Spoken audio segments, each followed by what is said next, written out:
नमस्कार मेरे प्यारे बच्चों, स्वागत है आपके अपने YouTube channel the PCM vision में। प्यारे बच्चों, आज की इस वीडियो के माध्यम से हम लोग क्लास 12 इकोनॉमिक्स के मोस्ट VVI ऑब्जेक्टिव प्रश्नों को डिस्कस करेंगे, जो कि आप सभी के बोर्ड एग्जाम में डायरेक्ट पूछा जाएगा। तो वीडियो पे आप लोग अंत तक बने रहें और चैनल पे पहली बार आएँ तो चैनल को सब्सक्राइब जरूर कीजिएगा, क्योंकि इस चैनल के माध्यम से आपका क्लास 12 के प्रत्येक सब्जेक्ट की तैयारी करवाई जा रही है। और यहाँ पे आपका दोनों सेक्शन के क्वेश्चन, ऑब्जेक्टिव क्वेश्चन और सब्जेक्टिव क्वेश्चन, दोनों तरह के क्वेश्चन की कंप्लीट तैयारी करवाई जा रही है। तो चैनल पे आप लोग नए हैं तो चैनल को सब्सक्राइब जरूर कीजिएगा। तो चलिए शुरू करते हैं और एक एक करके सारे क्वेश्चन को डिस्कस करते हुए चलते हैं।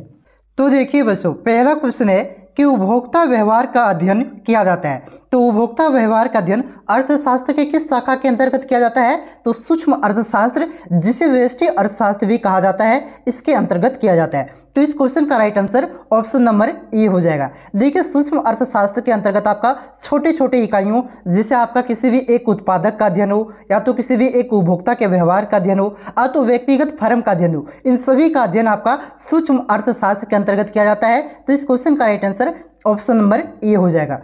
उसके बाद देखिए, अगला क्वेश्चन है कि किसी वस्तु की मानवीय आवश्यकता को संतुष्ट करने की क्षमता है। यानी कि क्वेश्चन पूछा जा रहा है कि किसी भी वस्तु की मानवीय आवश्यकता को संतुष्ट करने की क्षमता को क्या कहा जाता है? तो उसे उपयोगिता कहा जाता है उस वस्तु का। ठीक है, तो इस क्वेश्चन का right answer option number B हो जाएगा। और यही आपका उपयोगिता का डिफिनेशन होता है। तो सब्जेक्टिव में अगर 2 नंबर में आपका लिखने को आए तो इसे आप लोग लिख सकते हैं। चलिए आते हैं नेक्स्ट क्वेश्चन पे।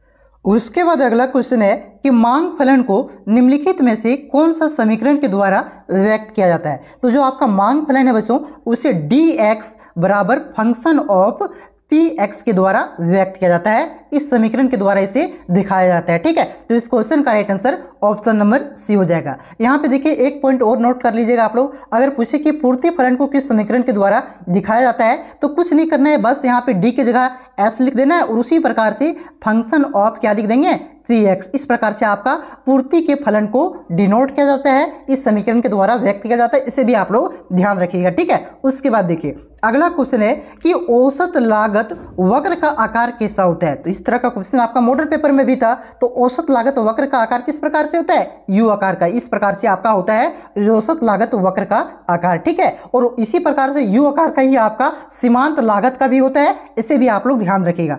उसके बाद देखिए, अगला क्वेश्चन है कि समरूप उत्पाद विशेषता है। यहाँ पे आपका 4 बाजार दिया हुआ है। देखिए, पूर्ण प्रतियोगिता बाजार की विशेषता है समरूप उत्पाद की, एकाधिकार बाजार की विशेषता है समरूप उत्पाद। समरूप का मतलब हुआ एक जैसा उत्पादन। तो कौन से बाजार की विशेषता है? तो ये आपका पूर्ण प्रतियोगिता बाजार की विशेषता है। ठीक है, देखिए, पूर्ण प्रतियोगिता बाजार में आपका क्या होता है? समरूप उत्पादन होता है, साथ ही साथ वहां पे जो कीमत होती है वस्तुओं का वो एक समान होता है। क्या होता है? एक समान होता है। ये भी आपका पूर्ण प्रतियोगिता बाजार की, यानी कि परफेक्ट कंपटीशन मार्केट का ये आपका विशेषता है। ठीक है, तो इसे भी ध्यान रखिएगा। तो इस क्वेश्चन का right answer option number A हो जाएगा। उसके बाद देखिए, अगला क्वेश्चन है आपका कि निम्नलिखित में से कौन उत्पत्ति का साधन नहीं है? तो आपका जो भूमि है बच्चों, ये भी आपका उत्पत्ति का साधन है, श्रम भी आपका उत्पत्ति का साधन है, और पूंजी भी आपका क्या है? उत्पत्ति का साधन है। तो यहाँ पे इसका जो राइट आंसर होना चाहिए ये सभी होना चाहिए, लेकिन ऑप्शन में आपका दिया हुआ नहीं है। ये सभी शायद मिसप्रिंट है, लेकिन इस तरह का क्वेश्चन आप लोग देखिएगा तो इसमें आपको क्या करना है, इनमें से कोई नहीं लगाना है। यानी कि यहाँ पे जो ये डी आंसर होगा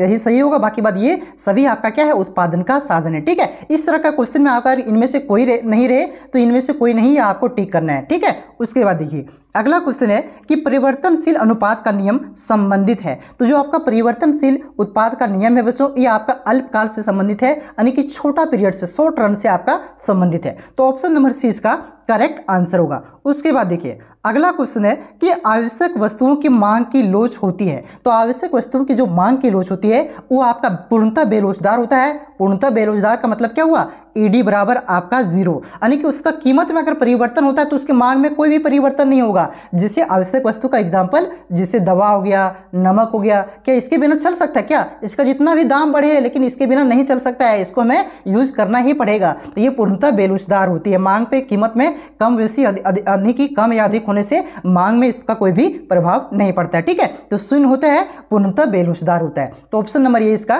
करेक्ट आंसर होगा। देखिए, यहाँ पे मैं इससे रिलेटेड और क्वेश्चन आपको बता देता हूँ। देखिए, पूछेगा कि आरामदायक वस्तुओं की जो मांग की लोच होती होती है वो क्या होता है? तो जो आपका आरामदायक वस्तुओं की मांग की लोच होती है बच्चों, वो आपका होता है 1 होता है। कितना होता है? 1 होता है। 1 को क्या कहेंगे? ईडी बराबर 1 का मतलब क्या हुआ? सापेक्षिक मतलब समलोचदार। क्या हो जाएगा? समलोचदार। ठीक है, अगर पूछे कि आरामदायक वस्तुओं की मांग की लोच क्या होती है तो याद रखिएगा 1 होता है यानी कि समलोचदार होता है। ठीक है, एक क्वेश्चन और पूछता है कि विलासिता वस्तु यानी कि जो महंगी वस्तुएं होती है उसकी मांग की लोच क्या होता है? तो याद रखिएगा उसका जो मांग की लोच होती है वो सापेक्षिक लोचदार होती है। क्या? सापेक्षिक लोचदार। इसका मतलब क्या हुआ? यानी कि जो ईडी की वैल्यू होगी बच्चों वो 1 से बड़ा होगा। ठीक है, इसे आप लोग ध्यान रखिएगा, ये भी क्वेश्चन बोर्ड एग्जाम में पूछेगा, डायरेक्ट पूछेगा आपसे कि विलासिता वस्तुओं की मांग की लोच क्या होती है? तो विलासिता वस्तुओं की मांग की लोच क्या होती है? 1 से अधिक होती है। ठीक है, उसके बाद देखिए अगला क्वेश्चन है, बहुत ही इंपॉर्टेंट क्वेश्चन है और यही क्वेश्चन बोर्ड एग्जाम में फिक्स आपका रहने वाला है। फर्स्ट क्वेश्चन यही रहेगा कि अर्थशास्त्र धन का विज्ञान है। किसने कहा? ये जो परिभाषा दिया है अर्थशास्त्र का, तो ये किसने दिया है? ये दिया है आपका एडम स्मिथ ने दिया है और इसी को आपका इकोनॉमिक्स ऑफ फादर यानी कि अर्थशास्त्र का जनक कहा जाता है। ठीक है, इससे भी ध्यान रखिएगा। उसके बाद देखिए अगला क्वेश्चन है कि पूर्ण प्रतियोगिता में आपका जो यहाँ पे इक्वेशन दिया हुआ है इनमें से कौन सा इक्वेशन आपका पूर्ण प्रतियोगिता के लिए होता है? तो जो आपका AR इक्वल टू यानी कि जो आपका एवरेज रिवेन्यू होता है बच्चों, ये आपका मार्जिनल रिवेन्यू यानी कि औसत आगाम बराबर क्या होता है? सीमांत आगाम होता है। ठीक है, तो ऑप्शन नंबर ये इसका करेक्ट आंसर हो जाएगा। ये होता है आपका पूर्ण प्रतियोगिता बाजार में।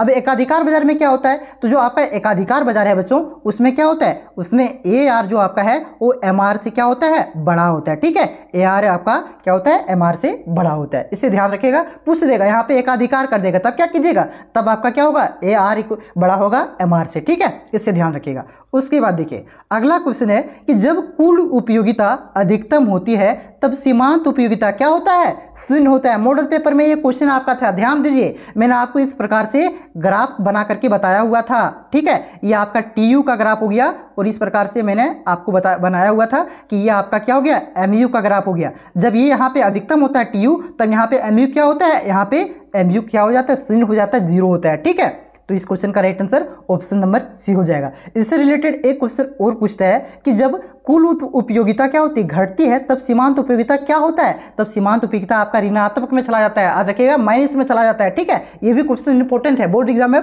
पूछा जा सकता है। सारा कुछ आपको मैं डिटेल में बताते चल रहा हूँ ताकि इससे रिलेटेड कोई भी क्वेश्चन पूछे एक भी क्वेश्चन आपके बोर्ड एग्जाम में नहीं छूटना चाहिए। ठीक है, तो अगर आपको वीडियो अच्छा लग रहा हो तो वीडियो को लाइक करें। इसी प्रकार के और वीडियो अगर आप लोग चाहते हैं तो कमेंट करके बताएं। साथ ही साथ चैनल पर पहली बार आए तो चैनल को सब्सक्राइब कर लें। ठीक है, उसके बाद देखिए अगला क्वेश्चन है आपका कि निम्न में से कौन सा कथन सत्य है? यहाँ पे आपका 4 इक्वेशन दिया हुआ है, इनमें से कौन सा इक्वेशन आपका सही है सो आपसे पूछा जा रहा है। अगर आप लोग यहाँ पे ऑप्शन को ध्यान से पढ़ पा रहे होंगे तो देखिए सभी में आपका AC है। AC का मतलब क्या हुआ आपका? AC का मतलब हुआ एवरेज कॉस्ट। एवरेज कॉस्ट मतलब औसत लागत। ठीक है, औसत लागत का यहाँ पे फार्मूला आपसे पूछा जा रहा है और कौन सा फार्मूला औसत लागत का यहाँ पे है सो आप सही है सो आपसे पूछा जा रहा है। तो देखिए शायद मॉडल पेपर में भी मैंने आप सभी को बताया हुआ था कि जो औसत लागत बराबर होता है, औसत लागत बराबर क्या होता है? तो औसत स्थिर लागत प्लस क्या होता है? औसत परिवर्तनशील लागत होता है, यानी कि average fix cost plus average variable cost औसत लागत का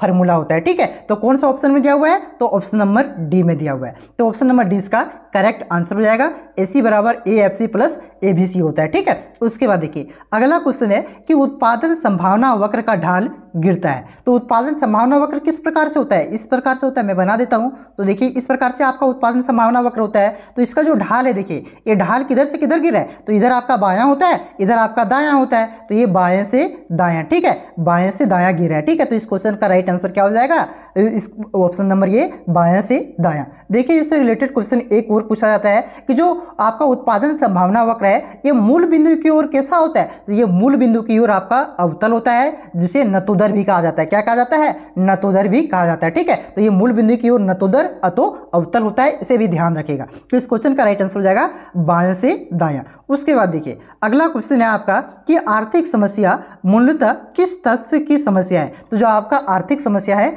ये आपका चुनाव की समस्या है। ठीक है, ऑप्शन नंबर ये इसका करेक्ट आंसर होगा। उसके बाद देखिए अगला क्वेश्चन है आपका कि मांग की लोच है। तो मांग का लोच देखिए हम लोगों ने निकाला था तो गुणात्मक था कि मात्रात्मक था। तो देखिए आपका शायद सब्जेक्टिव में एक मांग के लोच से रिलेटेड 5 नंबर का क्वेश्चन भी है। तो वहाँ पे मांग की लोच हम लोग निकालते हैं, किस में निकालते हैं? तो वहाँ पे हम लोग संख्या में निकालते हैं, मात्रा में निकालते हैं। मांग की लोच 2.5 निकला, 3.5 निकला। ठीक है, तो ये सब क्या है? आपका मात्रा है, मात्रा। तो ये क्या हो जाएगी? मात्रात्मक कथन है। ठीक है, ऑप्शन नंबर 20 का करेक्ट आंसर हो जाएगा। उसके बाद अगला क्वेश्चन है कि उदासीनता वक्र मूल बिंदु की ओर डैश होता है। तो जो आपका उदासीनता वक्र है ये मूल बिंदु की ओर कैसा होता है? उत्तल होता है कि अवतल होता है? तो ये आपका उत्तल होता है। देखिए मैं यहाँ पे बना देता हूँ किस प्रकार से होता है। तो इस प्रकार से आपका उदासीनता वक्र होता है। ये देखिए आपका ये मूल बिंदु होता है, मूल बिंदु की ओर ये उदासीनता वक्र उठा हुआ है, मतलब कि उत्तल होता है। ठीक है, तो ऑप्शन नंबर ये इसका करेक्ट आंसर होगा। उसके बाद देखिए अगला क्वेश्चन है कि स्थानापन्न वस्तुओं की मांग वक्र बाएं से दाएं डैश ढाल वाला होता है। तो ये आपका बढ़ते ढाल वाला होता है कि गिरते ढाल वाला होता है? तो जो आपके स्थानापन्न वस्तुओं की मांग वक्र है बच्चों, ये बाएं से दाएं आपका बढ़ते ढाल वाला होता है। ठीक है, ऑप्शन नंबर ये इसका करेक्ट आंसर होगा। उसके बाद देखिए अगला क्वेश्चन है कि पूर्ण लोचदार मांग वक्र डैश अक्ष के समांतर होता है। तो जो भी वस्तु का मांग आपका पूर्ण लोचदार होता है उसका जो मांग वक्र है वो कैसा होता है? तो ये आपका एक्स अक्ष के समांतर होता है। मैं यहाँ पे बना देता हूँ, जो आपका पूर्णतः लोचदार होता है ना, ये आपका एक्स अक्ष के समांतर होता है। ये आपका एक्स अक्ष होता है ना, ये आपका वाई अक्ष, तो इसी के समांतर होता है आपका ये पूर्ण लोचदार वाले मांग वक्र। ठीक है, तो इस क्वेश्चन का राइट आंसर क्या हो जाएगा? Option number B. यहाँ पे देखिए रिलेटेड क्वेश्चन पूछेगा कि पूर्णतः बेलोचदार वस्तु वाले मांग वक्र कैसा होता है? पूर्णतः बेलोचदार। ठीक है, अगर पूर्णतः बेलोचदार पूछे तब क्या हो जाएगा? वाई अक्ष के समांतर, इस प्रकार से। ठीक है, चलिए आते हैं अगले क्वेश्चन की ओर। अगला क्वेश्चन है देखिए यहाँ पे कि अल्पकाल में एक विवेकशील उत्पादक स्वयं को उत्पादन की डैश अवस्था में रखना चाहेगा। तो जो अल्पकाल में एक विवेकशील जो यानी कि होशियार उत्पादक होगा, प्रोडक्शन करने वाला होगा, वे सेकेंड स्टेज में यानी कि जो आपका दूसरा अवस्था है उसमें रखना चाहेगा, क्योंकि इसमें ज़्यादा फायदा होता है। इसमें कुल उत्पादन इसी में सेकेंड अवस्था में ही आपका कुल उत्पादन अधिकतम होता है। ठीक है, तो इसी अवस्था में रखना चाहेगा, रखना चाहता है। ठीक है, तो ऑप्शन नंबर 20 का करेक्ट आंसर होगा। उसके बाद देखिए अगला क्वेश्चन है कि कुल लाभ डैश माइनस कुल लागत, यानी कि यहाँ पे कुल लाभ का फॉर्मूला पूछा जा रहा है। कुल लाभ बराबर क्या होता है? तो कुल लाभ बराबर आपका होता है कुल आगाम माइनस कुल लागत। एग्जाम्पल से आप लोग समझ सकते हैं। मान के चलिए कोई भी वस्तु का आप लोगों ने 50 रुपया में खरीदा और इसको कितना में बेचा? 60 रुपया में बेचा। तो लाभ कैसे निकालेंगे? लाभ कैसे निकालेंगे? 60 रुपया जो आया यानी कि आपका कुल आगाम हो गया, कुल आय हो गया आपका। कुल आय में क्या करेंगे आप? ये 50 रुपये जो कुल लागत था आपको उसको घटाएंगे ना।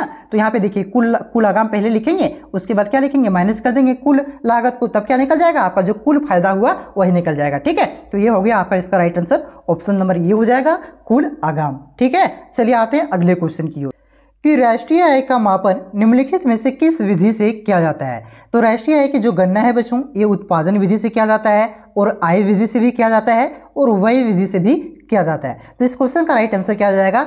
ये सभी ऑप्शन नंबर डी। उसके बाद देखिए अगला क्वेश्चन है, लेकिन उससे पहले यहाँ पे बता देना चाहूँगा कि क्वेश्चन के नंबर पे आप लोग ध्यान मत दीजिए। जिस प्रकार से आपके मॉडल पेपर में 20 क्वेश्चन व्यष्टि अर्थशास्त्र से आ रहा है और 20 क्वेश्चन आपका समष्टि अर्थशास्त्र से आ रहा है, यानी कि टोटल 40 क्वेश्चन आ रहा है, ठीक उसी प्रकार से मैं यहाँ पे 20 क्वेश्चन आपका समष्टि से और 20 क्वेश्चन व्यष्टि से करवा रहा हूँ। ठीक है, तो टोटल 40 क्वेश्चन करवा रहा हूँ। वो सब आप देखिए, ये नंबर क्या चल रहा है उस पर आपको ध्यान नहीं देना है। ठीक है, उसके बाद देखिए अगला क्वेश्चन है आपका कि प्राथमिक क्षेत्र में निम्नलिखित में से कौन सा शामिल है? तो जो आपका भूमि है ये भी आपका प्राथमिक क्षेत्र के अंतर्गत आता है, वन भी आपका प्राथमिक क्षेत्र के अंतर्गत आता है और खनन भी आपका प्राथमिक क्षेत्र के अंतर्गत आता है। तो इस क्वेश्चन का राइट आंसर क्या हो जाएगा? ये सभी आपका प्राथमिक क्षेत्र के अंतर्गत आता है। देखिए जो आपका जमीन से जुड़ा हुआ कार्य होता है ना, ये जो जमीन से जुड़ा हुआ कार्य जैसे आपका कृषि हो गया, खनन हो गया, वन हो गया, भूमि हो गया, ये सब आपका किसके अंतर्गत आता है? तो प्राथमिक क्षेत्र के अंतर्गत आता है। और द्वितीय क्षेत्र के अंतर्गत क्या क्या आता है? तो याद रखिएगा जो फैक्ट्री से जुड़ा हुआ कार्य है यानी कि विनिर्माण से जुड़ा हुआ कार्य किसके अंतर्गत आता है?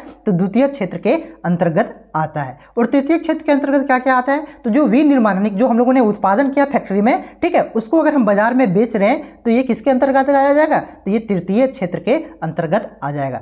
तृतीय क्षेत्र के अंतर्गत आपका परिवहन भी आता है और आपका बैंकिंग भी आता है। ठीक है, तो इसे भी आप लोग ध्यान रखिएगा। क्लियर है। उसके बाद देखिए अगला क्वेश्चन है कि निम्नलिखित में से कौन सा मुद्रा का कार्य नहीं है। तो जो आपका देखिए पहला ऑप्शन है कि विनिमय का माध्यम, तो विनिमय का माध्यम तो मुद्रा का कार्य है ही, क्योंकि मनी के माध्यम से ही हम लोग लेन देन करते हैं ना, तो ये नहीं होगा। उसके बाद है आपका कीमत अस्थिरता, तो ये मुद्रा का कार्य नहीं है। ठीक है, कीमत अस्थिरता का मतलब हुआ देखिए आपका मुद्रा की जो वैल्यू है ना वो फ्लक्चुएट करते रहता है। देखिए एक मतलब जो आपका होता है $1 के मुकाबले आपका मुद्रा क्या होता है, घटते बढ़ते रहता है। कभी 80 रुपया चल जाता है, कभी आपका 85 रुपया चल जाता है, 82 रुपया, कभी कम होकर के 75 रुपया भी आ जाता है। तो कीमत वहाँ पे स्थिर नहीं रहता है, तो ये मुद्रा का कार्य नहीं है, कीमत की स्थिरता। ठीक है, बाकी बात मूल्य संचय, लेखा की इकाई, ये सभी आपका मुद्रा का कार्य है। तो इस क्वेश्चन का right answer option number B हो जाएगा।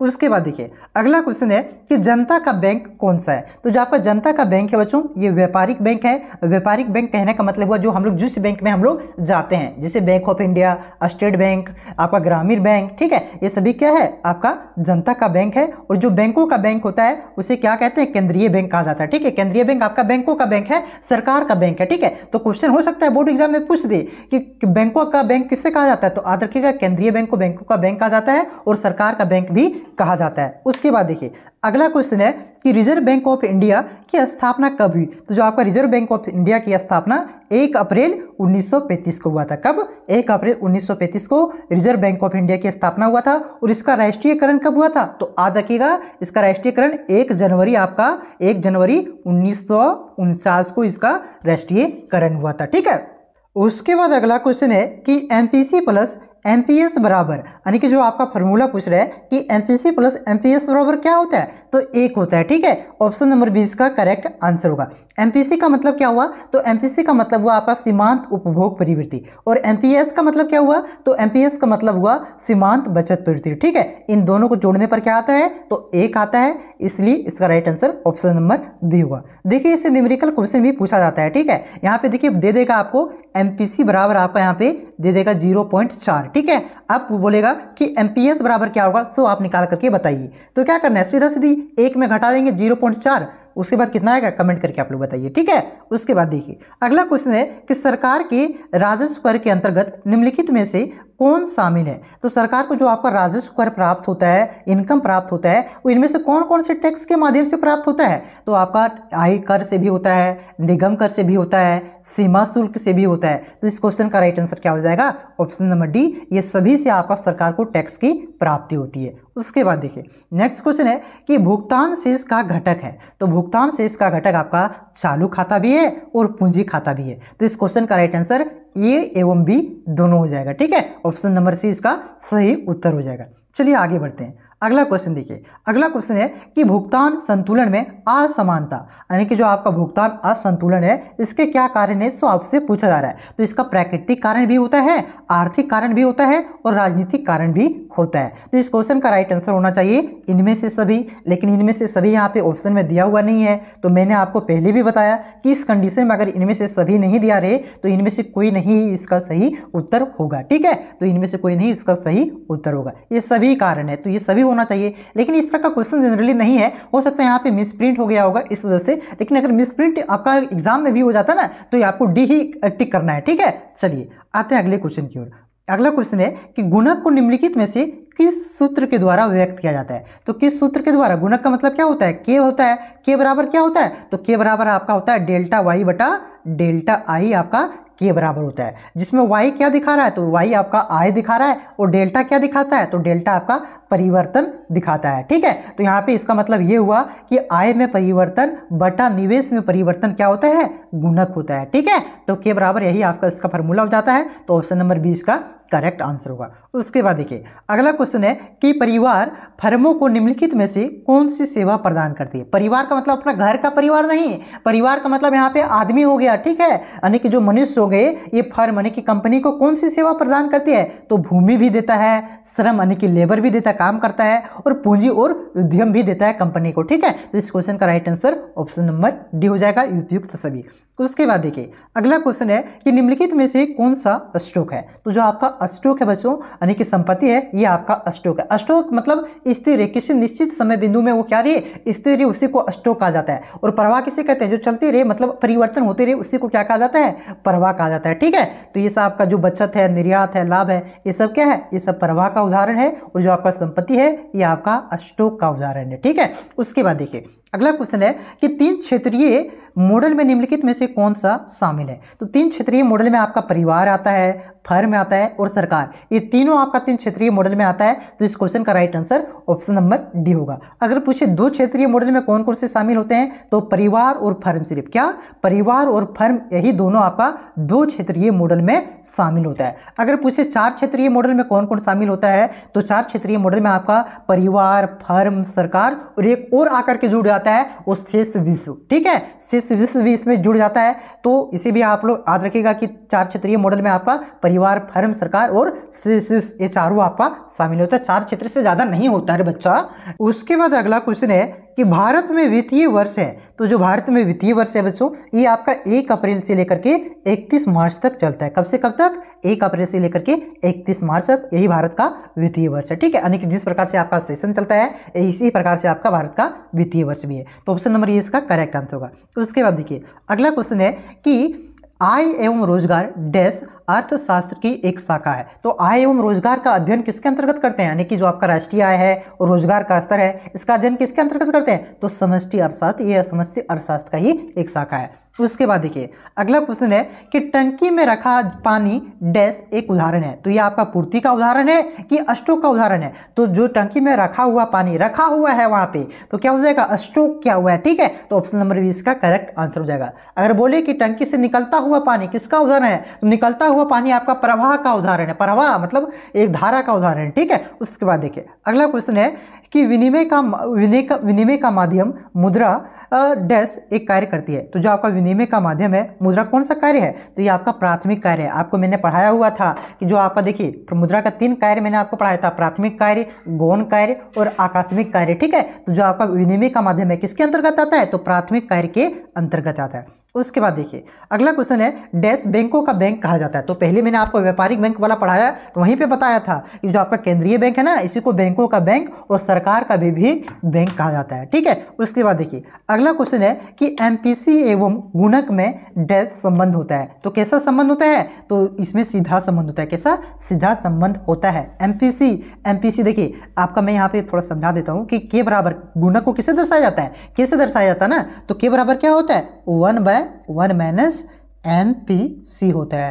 यानी कि ये आपका बढ़ेगा ना, एमपीसी बढ़ेगा तो के भी बढ़ेगा, सीधा संबंध होता है। ठीक है, और पूछे कि यहाँ पे एस कर देगा, बोलेगा कि एमपीसी और एमपीएस में कैसा संबंध होता है, तब कैसा संबंध होता है, तब आपका विपरीत संबंध होता है। ठीक है, इससे आप लोग ध्यान रखिएगा। के बराबर क्या होता है, तो 1/एमपीएस होता है। ठीक है, तो एमपीएस में विपरीत संबंध होता है और आपका जो एमपीसी है इसमें आपका सीधा संबंध होता है। तो इस क्वेश्चन का right answer option number B हो जाएगा। देखिए मेरे पास यहाँ पे सब्जेक्टिव क्वेश्चन भी है, ये सारा क्वेश्चन आपका इंपॉर्टेंट है। अगर आप लोगों का यहाँ पे कमेंट आया, अच्छा आपको वीडियो लगा, कमेंट करके बताइए। अगर कमेंट आया कि डिमांड आया कि हाँ सर और भी क्वेश्चन करवाइए, तो मैं आपको और भी क्वेश्चन करवाऊंगा। ठीक है, चलिए मिलते हैं नेक्स्ट वीडियो में। और भी वीडियो आपका आएगा, इसलिए आप लोग चैनल को सब्सक्राइब कर लीजिए। सब्जेक्टिव का भी आएगा, ऑब्जेक्टिव का भी आएगा, तो चैनल को आप लोग सब्सक्राइब करके इस वीडियो को दोस्तों में ज़्यादा से ज़्यादा शेयर करें, ताकि मुझे भी मोटिवेशन मिले कि हाँ ज़्यादा से ज़्यादा बच्चे हमारे इस वीडियो को देख रहे हैं। और आपका भी कर्तव्य बनता है कि सर को सपोर्ट करें, क्योंकि मैं आपके लिए इतना मेहनत कर रहा हूँ, तो आपके थोड़ा सा सब्सक्राइब वाला बटन दबाने में थोड़ा कुछ हो जाएगा। ठीक है, और लाइक वाला।